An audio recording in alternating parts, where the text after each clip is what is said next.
Guys, grab a seat, man. Yo, can we get more seats from the back? Can we get more seats from the back? Can some people get more seats from the back? Volunteers or something? Huh? Oh, somebody's getting it. Somebody's getting it. Don't worry. So when they come, inshallah, we get it.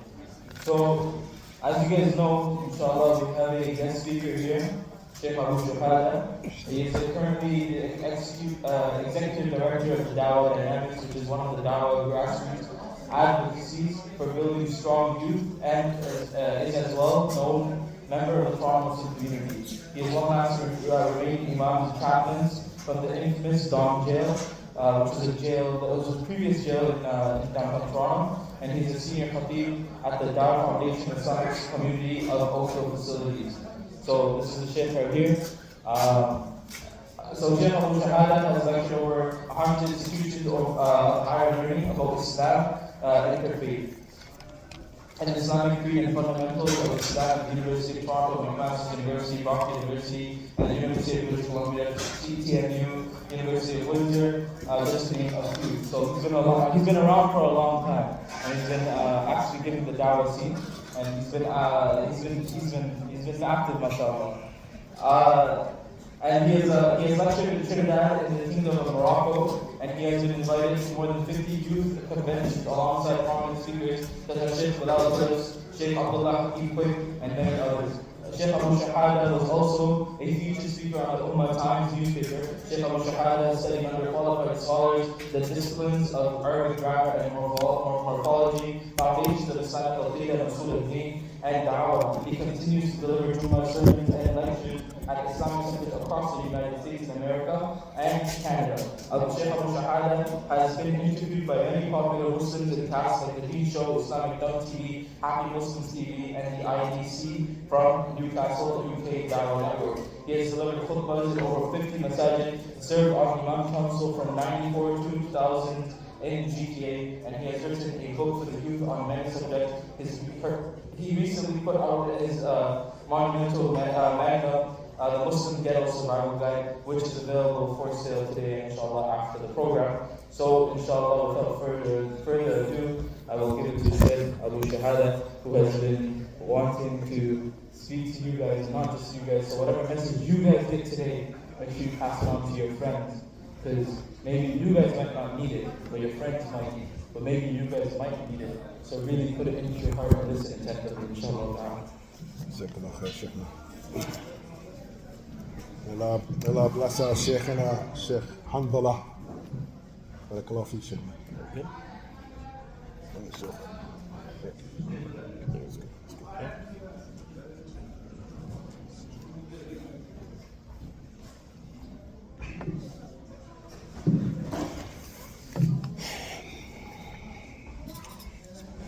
Alhamdulillah.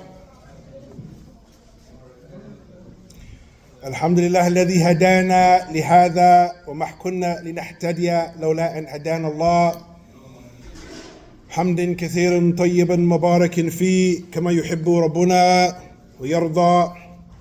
Verily all the praise is due to Allah who guided us to this Islam. Truly if Allah didn't guide us to this Islam, we would not be from amongst those who have been guided. We praise Allah Tabarak Ta'ala as much as we possibly can in a manner that hopefully inshallah ta'ala we reach his thana and his glory, and we lord him and we magnify him, Allahu Tabarak wa Ta'ala. Who here came to eat biryani tonight? All right, you guys gotta leave.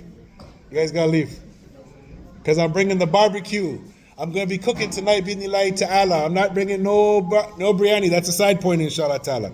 So our topic, bidnillahi ta'ala, is a topic, ya ikhwan, which is one of the last parts of my book, Don't Be a Waste Man, or Don't Be a Waste Youth. So in my culture, which is part of my cultures, I have many different cultures. One of them is the Jamaican culture that I have.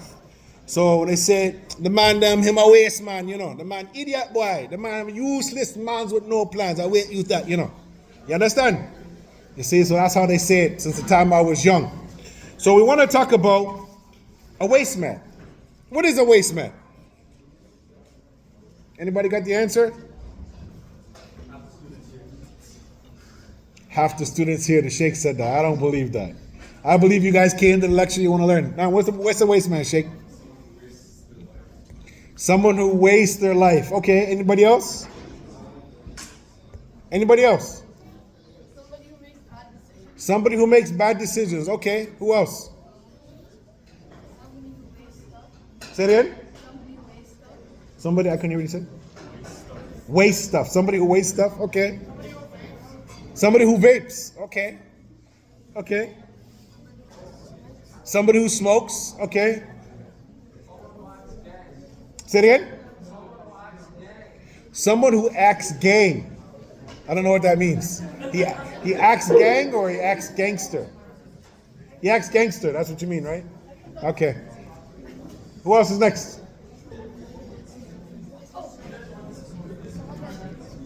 Someone who smokes marijuana. Okay. What else? Someone who drives drunk. Say it again. Drives drunk. Someone who drives drunk. Okay. What else? Someone who has no sense of purpose in life. That's pretty good. Someone who leads a bad life. Okay. Someone who goes to people's houses to murder. Oh, we don't say it like that. We don't say it like that. Someone who goes to someone's house to gurks and murks. That's the new terminology. To gurks and to murks, right? Gurks and murks, right? Again, that's patwa. What else? Huh? Someone who wastes food. Okay, so there used to be a very famous grime rapper in the UK named Dizzy Rascal. Okay, so he coined it as a waste man is a useless man with no plans. A useless man with no plans. He has no plan in life. He's just a waste man sitting around doing nothing, playing video games. And I used to know a kid. I don't see him that much. His mom passed away. I lost contact with him. He used to quit school or not go to school and play Game of War or Game of Arms or Game of War? God of War. There you go. He used to play that 24 hours until he'd fall asleep. His mom would send in breakfast. He wouldn't eat it. She'd send in lunch. He wouldn't eat it. He sent in dinner. He'd eat the dinner, play some games, and he'd fall back asleep. A useless man with no plans. I know a guy like that. So basically, it means no goals, no dreams, no ambition, no thought. Let's say that again. What does it mean? No goals, no dreams, right? No ambition, no thought. When I became a Muslim at the age of 19, you know what I was told by the Muslim community? By many different Muslims. You know what I was told? You will never learn Arabic. You'll never be a sheikh. Just sit on the sideline and do nothing. So for me, they don't know my personality. That was a challenge for me. So I started learning Arabic right then and then, alhamdulillah, and we're still learning Arabic because it's a long journey. Even the Arabs don't know Arabic and they need to learn Arabic because they don't know what is known as an-nahw al-sarf, which is grammar and morphology. So many of these waste men or waste youth, they make bad choices that end up with bad consequences. I'm going to tell you a story of one kid that I know personally, okay? He was here a couple months ago, all right? 14 years of age, 14 years of age. And you know what he did? He stole his neighbor's car at 14 years of age and he went on a joyride. You know what a joyride is? You steal somebody's car and decide just to go for a late night drive. He has no license. He doesn't know how to drive. He just got bored. He was smoking up. He was high. He said, you know what? I'm going to just steal my neighbor's car. So he broke into the garage, got the keys, went on a joyride, and he crashed into a bunch of cars. Guess who was looking for him? Yeah, his parents were looking for who else? The popo, right? So anyways, long story short, his parents sent him back to the country because he's a waste man, useless man with no plans. So the question is, brothers, who's raising the Muslim kids these days? Who's raising you guys? Mother and father, we hope so. Who else? Who? Arabic teachers? Who else? Who's raising the Muslim kids these days? Your regular teachers. Okay, are you sure? The environment. What is called as a bi'a as-sayyi'ah, a bad environment. A bi'a as-sayyi'ah. What else? Who else is raising you guys? The streets. All right, the streets. The streets are raising the kids. That's a good answer, Imam. Make sure you give him a special biryani with extra meat in it, that kid. MashaAllah. What else? Television. Okay, that's right. Social media. Social media is raising the Muslim kids. And it's insane. Okay, how about you, Sheikh? Society. Again, that's abiya as-sayyi'ah. We need to be raising abiya at-tayyibah, a good environment. Okay. The question comes now. How much violence are these waste kids getting involved with? A lot.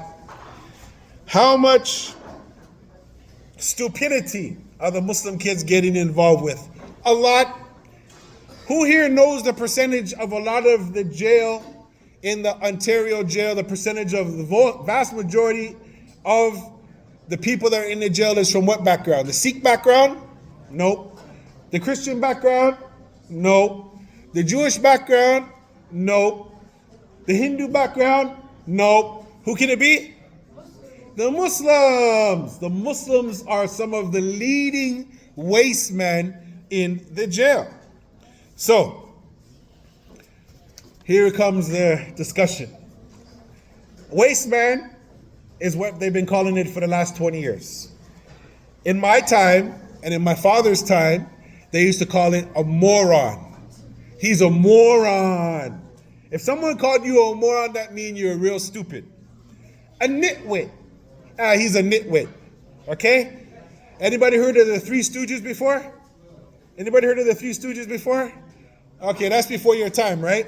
So a stooge, man. That dude, he's a stooge, man. How about this one? Man, that guy's a buffoon. You heard that one before? Okay, how about this one? A dimwit. You heard that one before? Okay, how about this one? An ignoramus. An ignoramus. All right? How about this one? Man, that guy's a clown like Charlie Brown. He's a clown, right? Okay, so in my culture, it's big.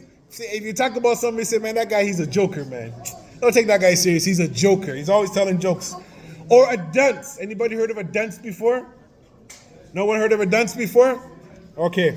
How about a blockhead or a cement head? Meaning nothing will go in, right? How about a knucklehead? Meaning that he's always getting knuckles in his head, right?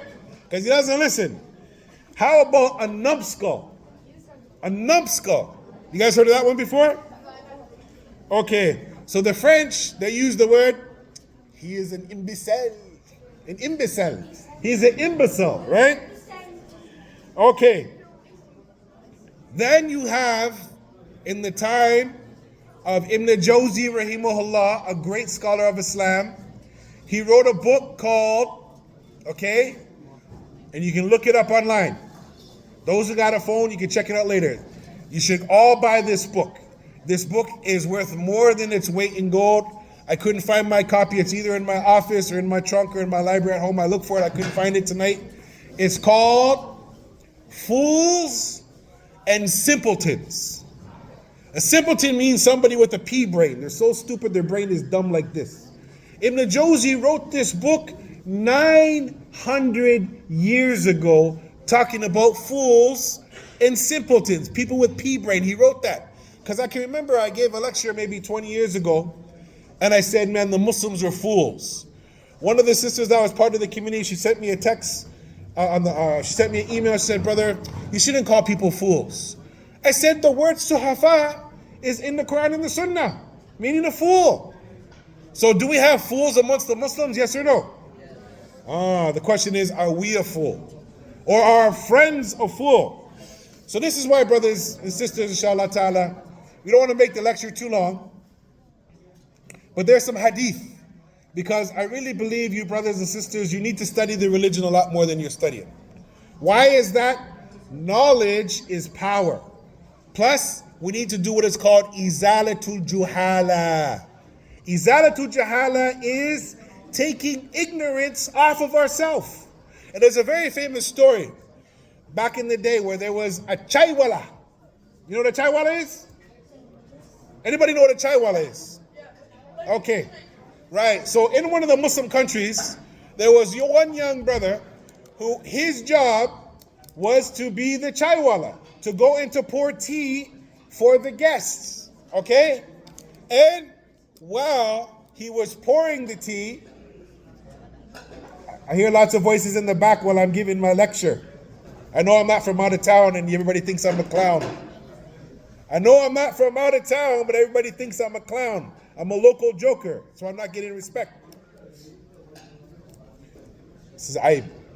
So anyways, he poured the tea, and some of the tea went on the hand of one of the students of knowledge, young student, who wasn't learned enough to have good manners, and he snapped at him, and he said, "Yo, you jahil!" He called him a fool, ignorant fool. Is that nice? No. But that feeling of him being called a jahil made him want to study Islam, and he became one of the great scholars in his village. So that's one of the things here. Who here is knowledgeable about the religion? Put up your hand. Put up your hand if you're knowledgeable about Islam. Okay. Put up your hand if you're ignorant about Islam. Put up your hand if you're ignorant about Islam. Everybody's hand should be up. Because there's two types of ignorance. There's jahil basit, a little bit ignorant, and then there's jahil marakib. Levels upon levels upon levels upon levels of ignorance. Okay? And I've met many Muslims. From the time that I became Muslims, I've met many Muslims on the level of jahil marakib. They come to me thinking that us new Muslims, we don't study the religion. And they come with some ignorance, some stupid stuff, and we said, call Allah. Allah said, Allah's messenger said, Allah said, Allah's messenger said, and they look at us and they say, who do you think you are? You're just a new Muslim. Who do you think you are coming into our masjid and tell us what to do? Our masjid? I thought the masjid is the house of Allah Azza wa Jal. Whose house is this? It's supposed to be Allah's house, right? So the brothers that are running this masjid, they're stewards and servants for the community, for the masjid to run. It's not our masjid, it's Allah's masjid that we are servants to be able to come. Is that right? Okay. So, the Prophet ﷺ, he said some very, very powerful words. And the main thing is I have a lot of information I want to give you guys over here. But if we don't get to the meat and the potatoes, right? Like, you guys, I'm pretty sure you like the biryani, the rice, but everybody came for the chicken and the rice. Is that right? Is that right? And if you only get a couple of pieces of chicken, alhamdulillah, but if you get a couple of good pieces of chicken, you're happy, right? Is that right? Is that right? So we're looking for the meat and potatoes. So the Prophet sallallahu alaihi wasallam, when you hear the Prophet and you're not in Jumu'ah, if it's not Jumu'ah and you're in a lecture and you hear the Prophet Muhammad, you're supposed to say sallallahu alaihi wasallam. Why is that? Why do we say that after every lecture? Every time we hear his name? Why? For respect. What else?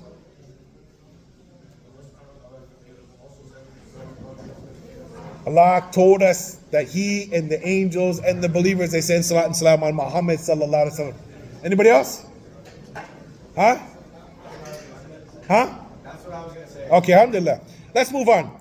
So the Prophet sallallahu alaihi wasallam, he said in one narration, he said, Al-mar'u.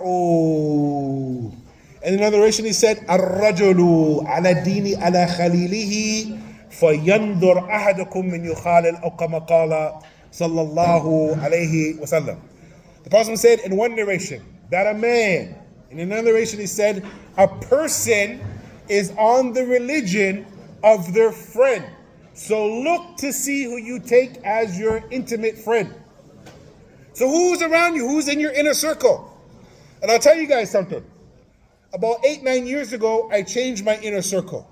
I started throwing people out, or I stopped talking to people, or I cut off people that I found that every time I was around them, there was always some sort of negativity, or I didn't get any benefit from them. And I changed my circle, and great things happen for me. Alhamdulillahi Rabbil Alameen. I can't even explain how many great things happen, brothers, when I change my inner circle. Also, the Prophet ﷺ, he went on to say, La tasahib illa mu'minan. Do not accompany anybody except a firm, strong believer. So you should only make people that you see them praying, reading Quran, going to the class. Those should be your friends. Not the jahil, not the buffoon, not the waste man, not the idiot boy, but someone with knowledge. So here is the hadith.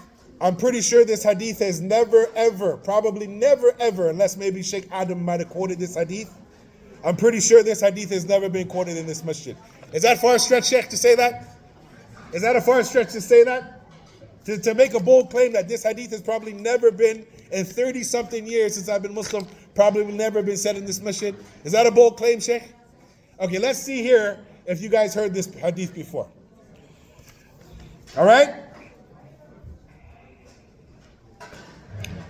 Mu'adh bin Jabal قال قال رسول الله صلى الله عليه وسلم.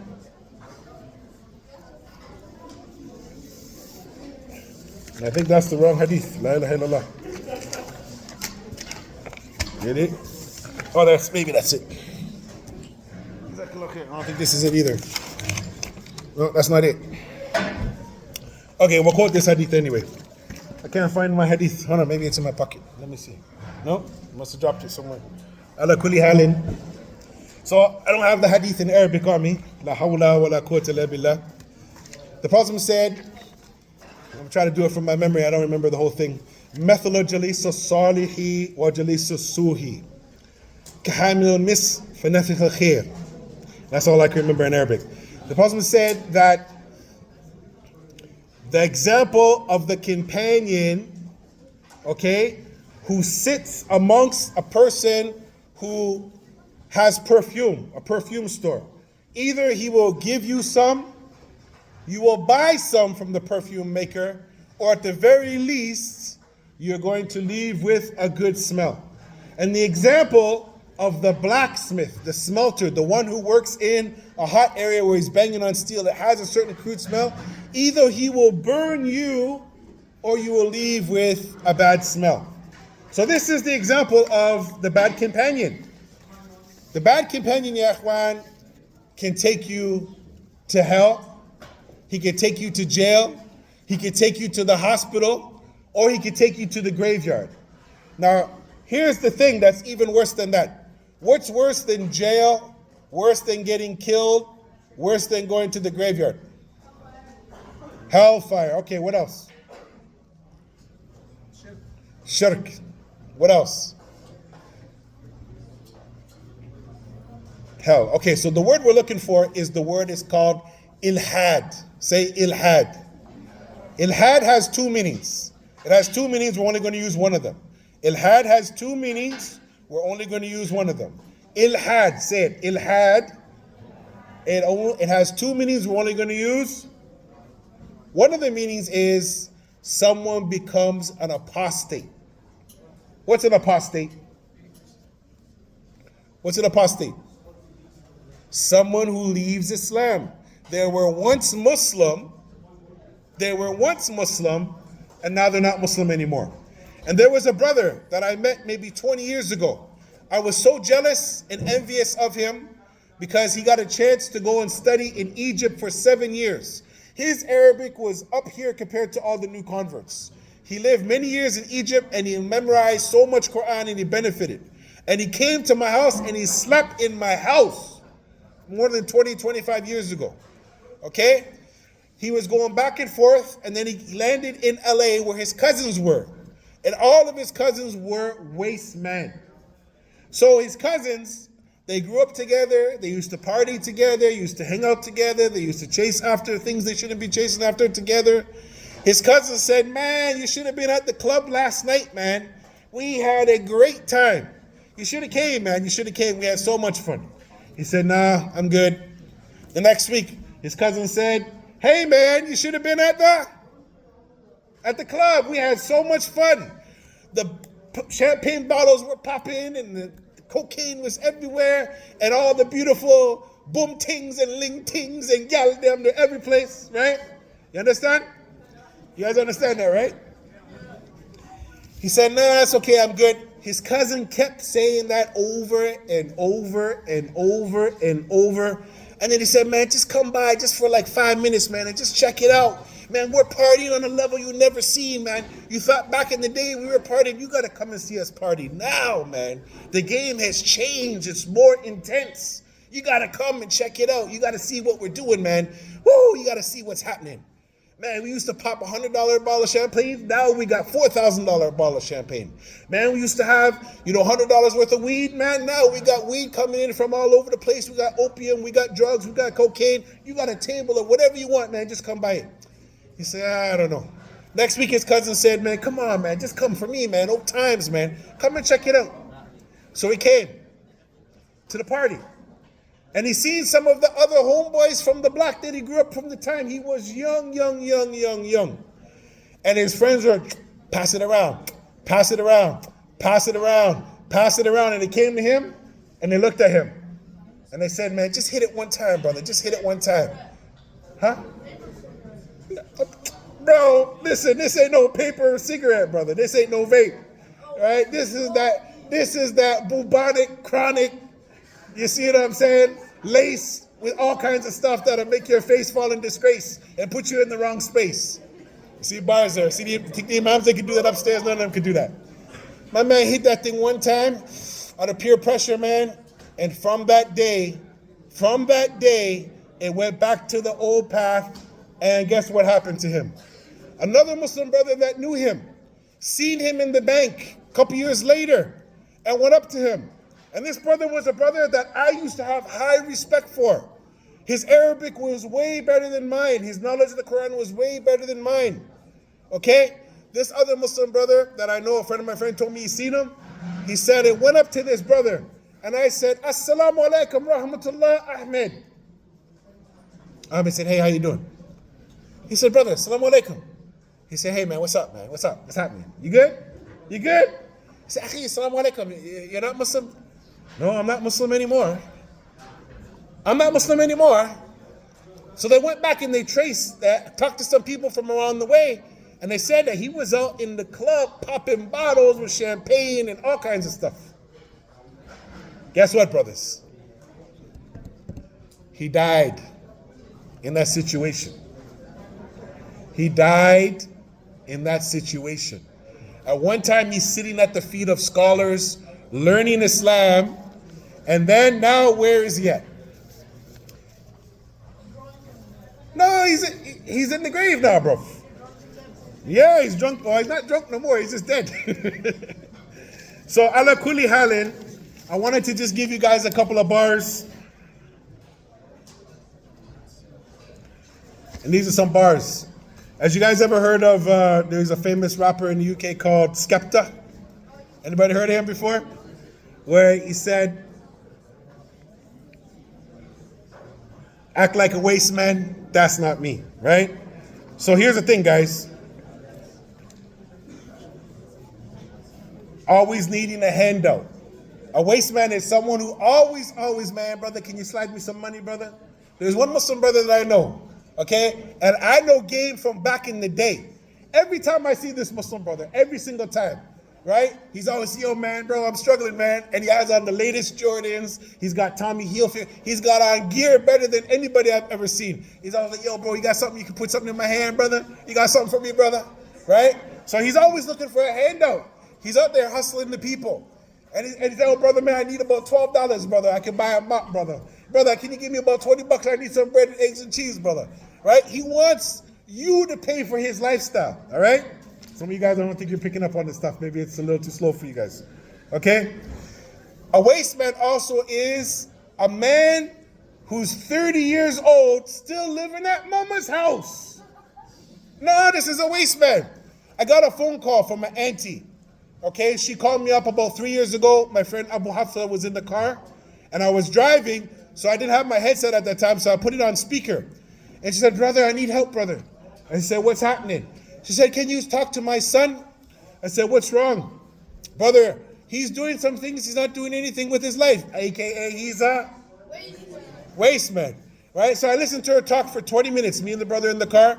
He did this, he did that, he's doing this, he's doing that, he can't do this, he can't do that, he's not at school. I asked her a couple questions. Number one, where's the father? The father is nowhere to be seen. Now maybe the mom drove him away or ran him away, or maybe he just ran away, I don't know. The second question I asked, does he have a job? He has no job. She said, brother, please help my child. Please help my child. Please, brother, please talk to him. I said, okay, I got one more question before I agree. Because I try to disqualify people from my program. I said, Auntie, how old is your son? 37 years old, brother. She called him a child. So who's empowering him to be a waste man? Here's my question I asked after this. I got just one more question. Auntie, he's 37 years old. I gotta know, because like in my culture, it's really frowned upon. Who washes his dirty underwear? She said, I do. That's the problem right there, Sheikh. 37 years of age, living at mama's house, and he doesn't even wash his own drawers. Right? Okay, how about this one? An informer. You know what an informer is? Anybody know what an informer is? Someone who's always snitching. Right? How about this? People who only do bozo stuff. You know what bozo the clown stuff is? Bozo the clown. You don't know what bozo the clown is? Right? So you got Muslims acting like a prankster, dressing up like their mom, dressing up like, you know, their sisters dressing up like 100,000 likes, acting like a buffoon, an idiot, right? A prankster for likes. Imagine if they die in that state. How about a hypocrite? Someone who says one thing, but they do another thing, right? Okay, how about this? We're almost at the end, brothers. They're always dressed messy, they're always dirty, and they don't know what a bar of soap is or a box of deodorant. And they have money. They come, huh? Huh? Well, we can't say that. But we can say that the boy, he's a dirty boy, you know. You understand? Okay? And the new word now coming out of the UK for someone who's a waste man is a duck boy. The man is an idiot, a far upon an idiot. He's a jerk. He's an idiot, right? So these are just a few of the things that I thought, brothers and sisters, about don't being a waste man. And I wanted to say that, you know, the reason why we want to hang out with you guys, and here's some of my bars. I just wrote these down the other day. All right, here's some bars for you guys, all right? I got fire clothes. Fire clothes, I got let those change the game, strike a pose, right? When the other imams see me, they all froze, right? Deep in the ilm, only the elders know. Deep in the ilm, only the elders know. Allahu Akbar. I'm not an actor. Just trying to be a factor. Man's come, they scatter. Man said I would never matter, but I cause lots of chit chatter. On the member, I make it shatter. With Allah's help, may Allah bless me to continue to rock the mic and keep it louder. So there's some bars that I thought that you guys would like. So here we go, brothers. Here's the question here. Who here, brothers and sisters, knows what a waste gal is? A waste gal. A waste girl. What's a waste girl? Is there such thing as a waste girl? Is there, if there's a waste boy, a waste youth, a waste man, is there waste girls? Yes or no? Right? Can girls waste their time and waste their life? Huh? We have a lot of Muslim girls that do that, right? Okay? So here's my question, guys. Who here got some benefit from the lecture today so far? Because I don't want to be too long. I want to just come here, make a little bit of noise so I get invited back again. You know, I don't want to be too long-winded. You know, the Arabs, they have a saying, min khayr kalam min qalla wa dalla. The best speech is the one that is short and to the point, right? Who here learned something today? Put up your hand. Sorry, I dropped the hadith. I don't know where it went, man. I lost it. La hawla wa la quwwata illa billah. I don't know where it went. I have no idea. La hawla wa la quwwata illa billah. So, anybody here know what year I became Muslim? What year did I become Muslim? Yeah. You put up your hand.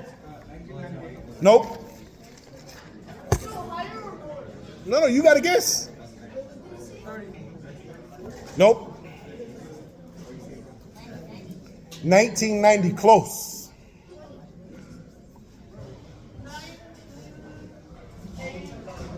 No. Close. 1991. So one of the last decisions why I became Muslim, I got dawah from Malcolm X, rahmatullah alayhi. I got dawah from Kareem Abdul-Jabbar, hafidhahullah. I got dawah from Muhammad Ali, rahmatullah alayhi. These were my heroes growing up, okay? And this is one of the things I want to make you guys, if you're going to live here in North America, you got to think like a North American Muslim. I'll give you an example. I always have a test where I go to a bunch of Muslims from different ethnic groups, different backgrounds, different scholarship, and I ask them, list me 3 influential or scholarly or popular Muslims in the world.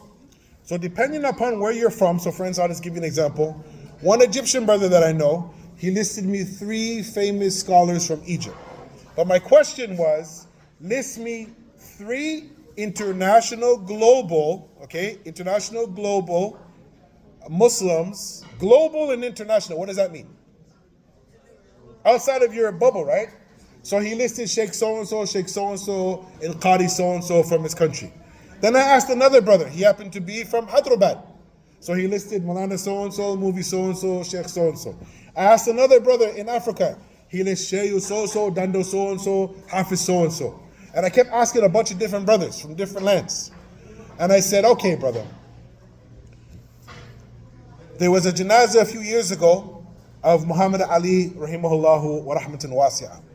Does anybody know any janazah in the last 100 years that has been on TV and millions and millions and millions of people watch his janazah, any more than his janazah? You know somebody watch that janazah more? You know somebody? Nope. Nope. Nope. Muhammad Ali. I'll tell you how popular Muhammad Ali is. Believe it or not, guys. Huh? Yeah. Which Muhammad Ali are you talking about? Which Muhammad Ali are you talking about? Yeah, that's who we're talking about. Is there somebody more popular in the world? Anybody here who don't know who Muhammad Ali is? Put up your hand if you don't know who Muhammad Ali is. You don't know who Muhammad Ali is? Who? You don't know who Muhammad Ali is? Who here doesn't know who Muhammad Ali is? Rahmatullah alayhi. Who doesn't know who he is? Are you serious? Wow. Okay.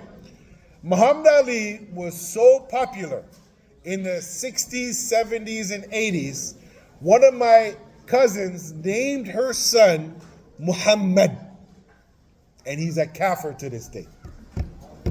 His name is Muhammad. She named him after Muhammad Ali. And there's lots of people like that on the earth. Imagine that. So here's the question, guys. What was it, and we're going to end it here, what was it about Muhammad Ali that makes people gravitate to his personality?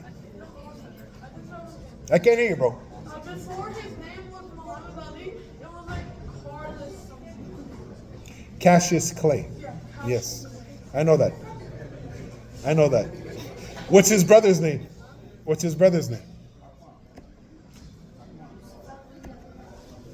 Yes, you're right. Okay. His strong belief, like when he was talking, a lot of people gravitate towards his belief. Say it again? A lot of people gravitate towards his belief. A lot of people gravitate towards his belief. Okay. Here, I'm going to show you why, and you can go check this out. Don't believe me. You go and you type this in YouTube. Type in Muhammad Ali on TV shows 1970. You'll see Muhammad Ali with his limited understanding of Arabic, with his limited understanding of Islamic knowledge, with his limited understanding with memorizing the Quran, giving dawah to white people all across America. In the 70s and in the 80s. Name me somebody late in the night at 8, 9, 10 o'clock in the night, all the white people are listening to their dawah except for Muhammad Ali. Can somebody name me one of those? So I said to one of the sheikhs, I told him this, it's Muhammad Ali, he's top on my list. He goes, but he's not a sheikh. He's not a sheikh. He didn't memorize Quran, brother. He's not Hafiz, brother. I said, but he was the people's world champ. He could knock you out. He could knock me out. He could knock out George Foreman. He could knock out a lot of jokers, right? Is that right? And he was almost as pretty as me. You see? He can float like a butterfly and sting like a bee. Right? But and you see here, you gotta look good when you're up here on the stage, right? So the Imam couldn't understand it. But he's not a sheikh. So, it doesn't matter. He's an influencer back then. Now we have somebody called, he just retired, name Khabib, right? Hafidhullah, right? Never lost the fight. Could he still be fighting right now? He's still good enough to fight now, right? But his mother told him, you need to stay home and look after the affairs of the family. And he honored his mother's decision. He still trains his team, and he goes in and out. Why do we need strong people?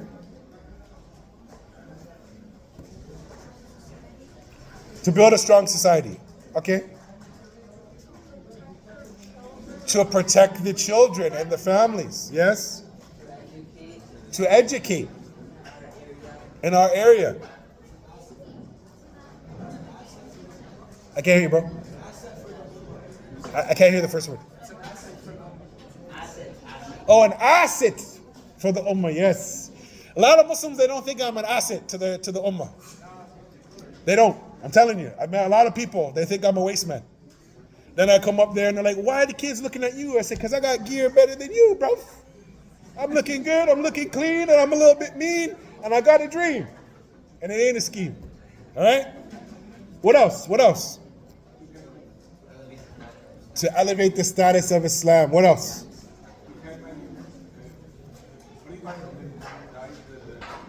I can't hear you, bro. I can't hear what you say. To carry the coffin of our brothers. Oh, wow, that's scary. Anybody, someone put up their hand here yet? To be a role model. لَقَدْ كَانَ لَكُمْ فِي رَسُولِ اللَّهِ أُسْوَةً حَسَنَةً. What does that mean?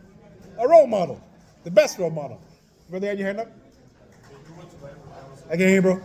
They do what's right regardless of the consequences. They do what's right regardless of the consequences. Okay, any more? Okay. I have a question for you guys. Who here thinks that we should have more workshops or action workshops than lectures in the masjid? Like this. Okay. Who thinks we should bring in some other speakers too? Okay. Who here thinks that Imam Hamdullah did a good job organizing this even though he's sick? May Allah heal him. I mean. Okay. Who here wants to just go get biryani and forget all about me? Okay, anyways, brothers. Our new book just came out and we encourage the brothers. Our new book is out. How much do a pair of Air Jordans cost? $240. How much are some of the more expensive Jordans cost? 1,000. Anybody seen those new Jordans that came out last year? How much were they? 10 grand, 20 grand, right? People are playing that, right? Okay, so on Eid Day, inshallah we're finished with this. On Eid Day, I seen a Muslim brother, okay? And I was telling him, because he's saying that his kids are getting into trouble. And I said, you need to put your kids in specialized programs so they can learn. He goes, brother, I don't have no money for that. Hold on. He goes, I don't have any money for that, brother. I said, brother, you had 4 kids. All of them were wearing one of the old, it's a dark blue, blue and black Jordans. They're one of the harder pairs to get. $200, $200, $200, $200. And guess what, guys? Look on the father's feet. Another pair of Jordans. How many pairs of Jordans? At $200 a pop. Our book here, the investment for this book here is, it's all black everything, bro. It's the first Islamic book all written in black. One of the imams said it's a modern day work of art. It took me 8 years to put this book together. My father died, my uncle died, my cousin died, and a good friend of mine died while I was writing this book, so I kept getting writer's block. Alhamdulillah, Allah bless us to put it together. Inshallah ta'ala, you can order it online. We have a few copies here today. Okay? The investment for this book is how much? $100 donation. That money goes towards us using media to put our videos up. It gives us money to keep our dawah center up and to promote lots of stuff. Also, we have our hats over here. Money towards any of our hats goes again to our dawah center to keep us up and running, because we don't get any money from the government. I don't get any grants from the government, nor do I want any grants. I only want the support from the Muslim community so I can do this work, because I want the barakah of the Muslims to go into the barakah of the dawah. With that, هذا ما عندي وصلى الله وسلم على نبينا محمد وعلى آله وصحبه أجمعين.